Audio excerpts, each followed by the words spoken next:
Será que você sabe se amar? Será que a relação que você tem consigo mesma é saudável?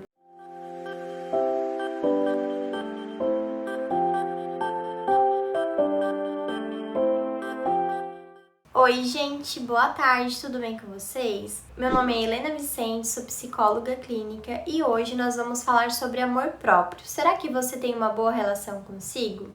Então, gente, pensar em amor próprio, pensar nesse sentido aí de será que eu me amo, será que eu me cuido, isso pode ser muito desafiador. Se você vem aí de uma família onde era muito criticado, onde nada do que você fazia era bom o suficiente, onde você não podia ser espontânea, suas emoções frequentemente eram barradas, você pode ter aprendido a se relacionar consigo e com o mundo dessa forma. Você pode ter aprendido a viver se comparando, viver se colocando para baixo e se sentindo inseguro justamente por não ter aprendido aí a ter uma boa relação consigo mesmo. Para começar então a pensar sobre amor próprio, a gente tem que entender que isso é um processo, né? A gente não sai de um ponto onde a gente é muito inseguro com relação a nós mesmos, onde a gente tem uma relação muito complicada com a gente mesmo. Não é em um dia que a gente transforma essa relação. Isso é um processo. A gente vai se dando conta desses comportamentos e vai tentando ressignificar o que a gente vem pensando sobre nós mesmos. A forma que a gente se vê é uma construção. A gente vem construindo isso desde que a gente era bebê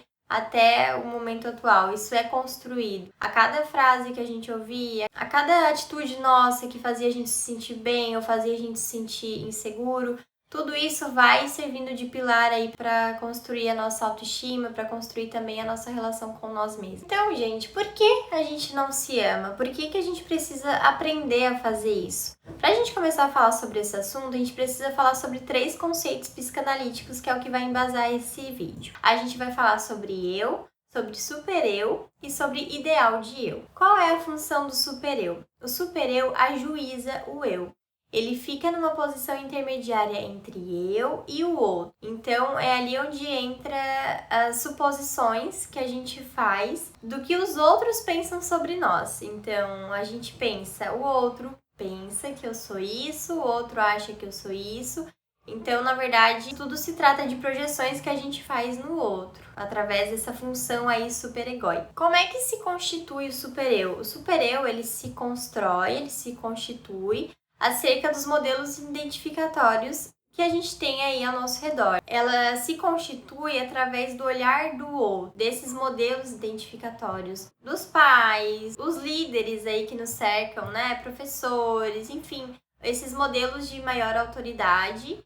Então, são esses modelos que vão embasando o supereu. São esses modelos que vão nos ensinar a ser no mundo. Quando a gente nasce, a gente não tem noção nenhuma do que está acontecendo fora da barriga, né? Fora do útero. A gente tem que aprender tudo, inclusive como ser, né, no mundo. Então, é o outro que vai afirmando as nossas características, é o outro que vai nos estimulando a ser isso, a ser aquilo, a fazer de tal jeito. Então a gente vai se estruturando nesse sentido e aprendendo aí com esses modelos identificatórios. O problema é quando tudo isso deixa de ser modelo e passa a ser uma forma da gente se julgar por não conseguir atingir esses ideais. Porque é muito difícil a gente ser como o outro, ser igual a alguém. Isso é muito difícil. Na verdade, isso é impossível. Não tem como a gente ser igual a ninguém. A gente é nós mesmos, com as nossas características singulares, muito particulares, que não tem como ser igual ao outro. Isso é impossível.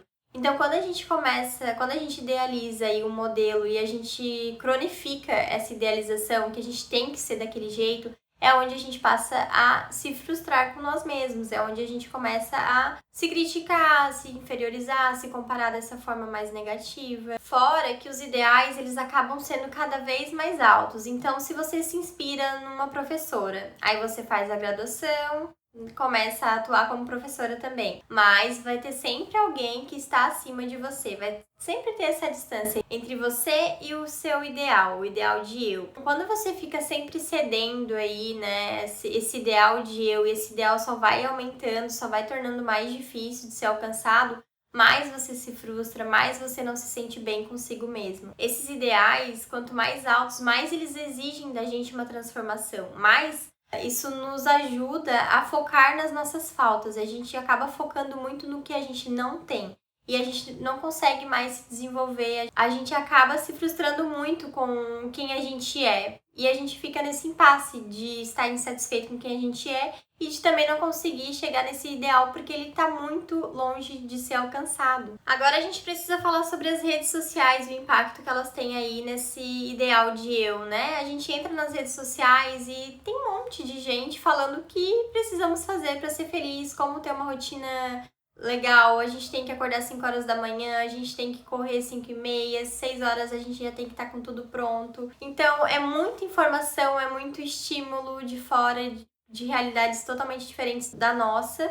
É muita gente aí projetando coisas deles mesmos, projetando isso em nós e a gente acaba absorvendo isso e tentando seguir aí nesse ritmo que não é nosso e que não vai funcionar porque não cabe na nossa realidade. Então é aí que a gente entra de novo nessa relação não tão legal com a gente mesmo, porque a gente começa a se culpar por não estar conseguindo fazer o que a blogueira X faz, então a gente começa a se culpar e a autoestima vai diminuindo. Aí você entra em alguma rede social e tá ali que você precisa perder tantos quilos, que você precisa comprar a bolsa da moda, que o celular que você tem já não é tão bom assim, que você precisa comprar outro.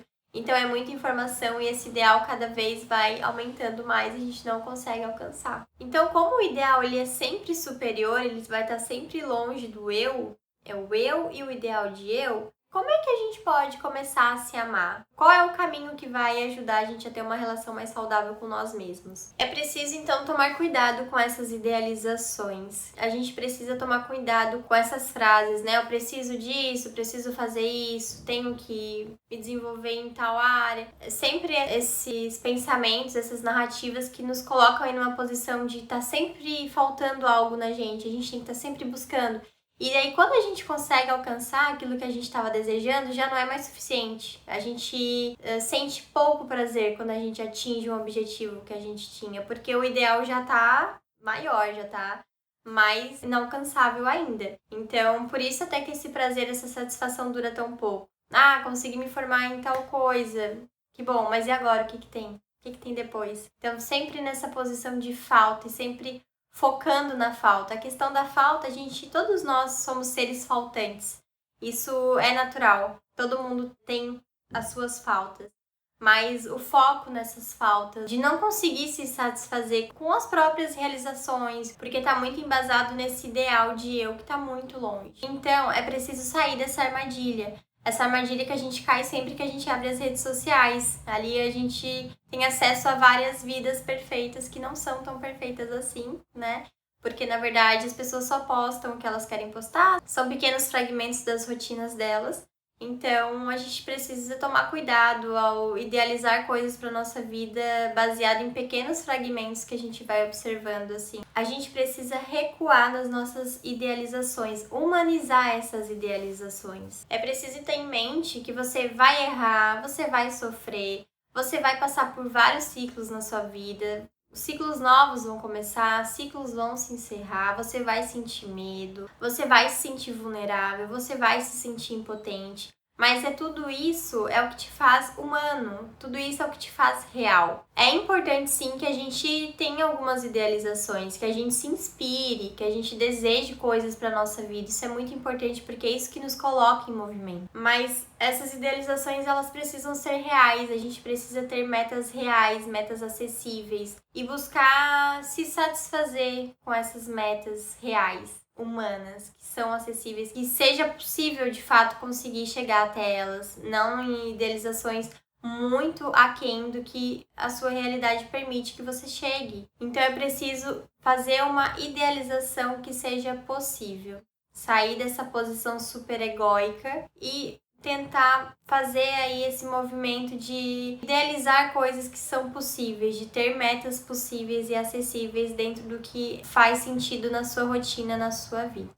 E ir justamente valorizando cada passo que você dá, sabe? Então aprender a se amar vai aí por esse caminho. O vídeo era esse, eu espero que vocês tenham gostado, espero que tenha feito sentido para vocês. Vou pedir para vocês me seguir no Instagram, lá vocês vão encontrar muitos conteúdos como esse. E se você gostou do vídeo, não esqueça de deixar o seu like, não se esqueça de se inscrever nesse canal para me ajudar a crescer aqui nessa plataforma.